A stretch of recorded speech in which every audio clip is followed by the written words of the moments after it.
Naitwa Benaya Okongo. Mimi ni hakimu hapa Nyamira County na pia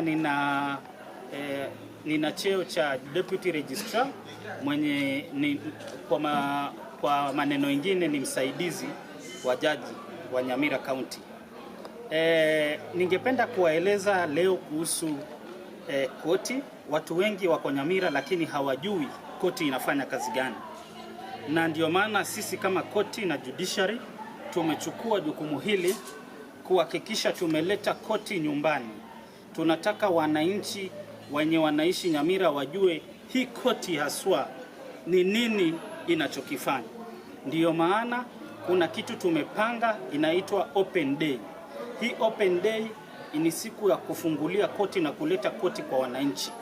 Tumeiweka itakuwa tarehe 15 na pia itaambatana na kitu inaitwa kupanda kwa miti, kwa sababu tunataka kaunti yetu ikuwe na mazao mazuri na ikuwe na weather mzuri.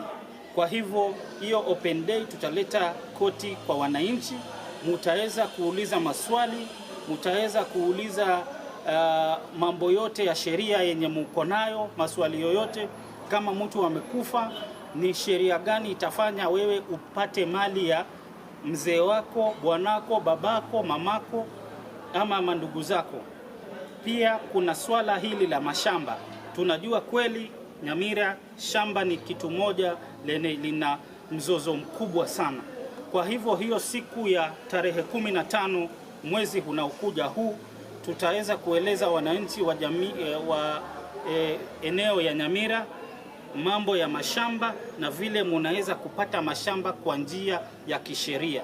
Tunataka pia tutaeleza kuhusu haki za watoto na haya mambo mengi yanayoathiri watoto. Kwa hivyo ningependa kualika wote wananchi wa Nyamira County kwa hii siku ya open day.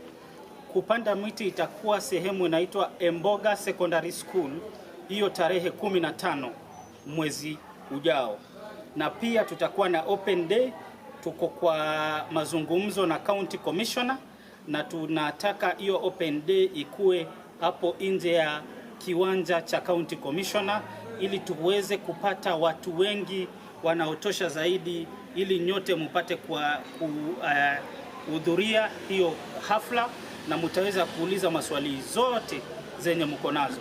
Kwa hayo ningependa kuwakaribisha kwa Nyamira Law Courts Open Day on the 15th of May 2024 na tree planting Emboga Secondary School tarehe 15 mwezi ujao mwaka huu. Mumekaribishwa nyote, asanteni sana.